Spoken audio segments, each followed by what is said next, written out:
Gelombang serangan pertama China berhasil dihalau militer Taiwan.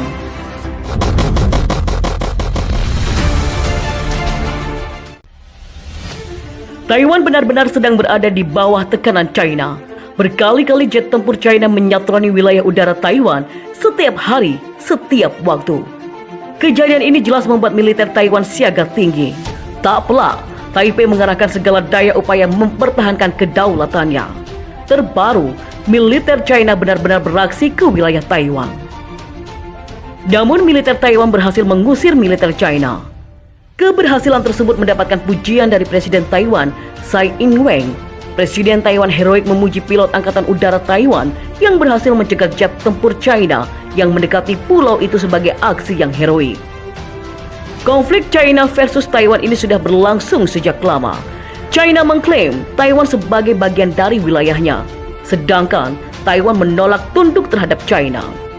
Ketegangan antara keduanya melonjak ke level tertinggi setelah China mengirim banyak jet tempurnya lewat garis tengah selat Taiwan pada pekan lalu. Dilansir dari The Straits Times pada Selasa hari ini, aksi China tersebut dibalas dengan peluncuran jet tempur Taiwan untuk mengusir jet China. Ketika mengunjungi pangkalan Angkatan Udara Taiwan di Penghu, Tsai mengatakan kepada pilot dan insinyur bahwa dia menyadari aksi heroik mereka ketika mencegah dan mengusir pesawat China. Aku sangat percaya padamu sebagai tentara Republik China atau nama resmi Taiwan. Bagaimana kita bisa membiarkan musuh mondar-mandir di wilayah udara kita sendiri, ujar Tsai. Saya sadar bahwa menghadapi perilaku provokatif dari pesawat komunis yang telah mengepung pulau dan merusak perdamaian regional dalam beberapa hari terakhir, tugas Anda di garis depan wilayah udara di Penghu harus lebih berat, lanjut Tsai. Pangkalan tersebut merupakan rumah bagi jet tempur buatan Taiwan FCK-1 Chingkuo Indigenous Defense Fighter atau IDF yang memasuki masa tugas pertama kali di tahun 97. Wang Jiachu, salah satu perwira senior dari skuadron Heavenly Cold IDF, mengatakan kepada Reuters bahwa hanya butuh waktu 5 menit untuk meluncurkan pesawat setelah pesawat China terlihat. Perwira senior lainnya yang enggan mengungkapkan namanya mengatakan kepada Reuters bahwa IDF yang berbasis di Penghu sekarang berjuang hampir setiap hari karena ketegangannya yang memuncak dengan China. Rudal itu dapat ditembak pada target sekitar 200 km, menempatkan fasilitas China atau kapal yang mendekati dalam pandangan mereka. Tidak seperti biasanya, pesawat China pada pekan lalu menembus garis tengah selat Taiwan. Selat Taiwan adalah garis batas tidak resmi untuk pesawat tempur kedua belah pihak.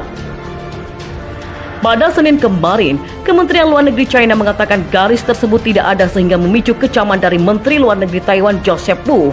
Sementara pada Selasa hari ini, Wu menyebut garis itu sebagai simbol penting untuk menghindari bentrokan militer dan mendesak negara lain untuk mengutuk China.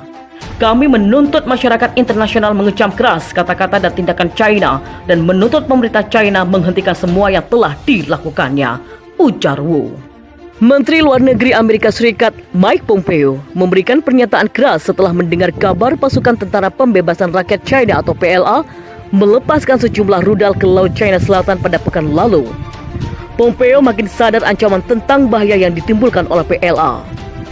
Menurut laporan yang dikutip oleh FIFA Militer dari The Straits Times, armada tempur Tentara Pembebasan Rakyat China semakin meningkatkan aktivitas militernya di sejumlah wilayah. Pasukan PLA secara berkala menunjukkan kekuatannya di bawah kontrol Presiden Xi Jinping dan Partai Komunis China atau CCP. Selain menembakkan 4 rudal, jet-jet tempur Angkatan Udara tentang Pembebasan Rakyat China juga terbang di dekat wilayah Taiwan. Aksi pesawat-pesawat China itu dianggap sebagai provokasi setelah mengetahui kunjungan Wakil Menteri Luar Negeri Amerika Serikat Keith Krach ke Taiwan. Pompeo menegaskan bahwa pemerintah Amerika Serikat di masa lampau telah melakukan kesalahan karena membiarkan China melakukan berbagai langkah ekonomi untuk memperkuat armada militernya. Oleh sebab itu, Pompeo memastikan jika Amerika tak akan berdiam diri saat menyaksikan pasukan militer China mengancam perdamaian, khususnya di kawasan Laut China Selatan. Meningkatnya aktivitas pasukan China di sejumlah wilayah disebut Pompeo tak lepas dari pemantauan Angkatan Bersenjata Amerika Serikat atau US Armed Force. Tak segan, Pompeo memastikan pasukan Amerika Serikat juga melakukan persiapan untuk menghadapi skenario terburuk konflik horizontal alias perang. Pompeo mengatakan, resiko terbesar terkait dengan Partai Komunis China adalah ketenangan. Cukup, kami tidak akan membiarkan itu terjadi lagi. Kami mengawasi kegiatan militer China dan kami juga bersiap. Amerika Serikat saat ini harus memutar otak untuk bisa lolos dari rencana China yang ingin mematahkan dominasi militernya. Berbagai fakta membuktikan bahwa kekuatan Tentara Pembebasan Rakyat China atau PLA sudah tidak bisa dianggap lagi remeh oleh Amerika. Dalam sejumlah berita yang dirangkum dari berbagai sumber, FIFA Militer melaporkan bukti-bukti peningkatan signifikan kekuatan militer China. Tak cuma itu, armada tempur Tentara Pembebasan China kerap memamerkan kekuatannya, baik di sektor darat, laut, maupun udara.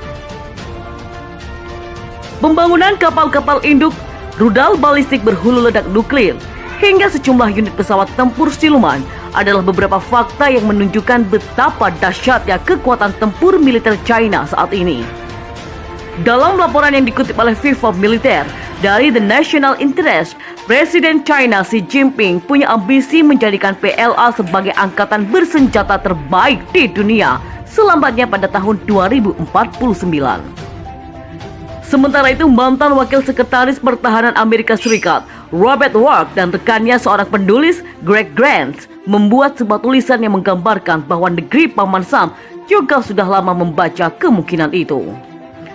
Ward dan Grant meyakini jika China sudah menyaksikan pergerakan kekuatan tempur angkatan bersenjata Amerika Serikat atau US Armed Forces pada Perang Teluk I, yaitu di tahun 90 hingga 91. Dalam data yang dikutip oleh FIFA Militer dari Nation Master, Angkatan Bersenjata Amerika Serikat mengerahkan 956.000 pasukannya dengan kode operasi Badai Gurun. Di bawah komando Presiden saat itu, George H.W. Bush, pasukan Amerika Serikat membantu Kuwait yang mendapatkan serangan masif dari pasukan Angkatan Bersenjata Irak di bawah komando Saddam Hussein. Pelajaran utama yang diambil China dalam operasi Badai Gurun di tahun 91 adalah menyerang dengan keras dan cepat selama tahap-tahap awal perang. Karena inisiatif yang pernah hilang mustahil kembali lagi saat melawan musuh yang mampu melakukan pemboman amunisi terkendali selama 24 jam dan segala cuaca. Lanjut pernyataan Ward dan Grant. Ward dan Grant menganalisa China memiliki dua rencana besar untuk menyerang secara efektif dan dengan mengumpulkan rudal jarak jauh dan sistem penergetan canggih. Hal ini dilakukan untuk menembus pertahanan jaringan pertempuran Amerika Serikat pada tahap awal konflik. Selain itu, China juga tengah mengembangkan kemampuan Assassin Maze atau yang disebut dengan Departemen Pertahanan Amerika Serikat sebagai kemampuan hitam. Istilah itu ditujukan kepada kekuatan cadangan sebuah armada militer yang memiliki fungsi untuk mengejutkan musuh dengan serangan dari berbagai arah.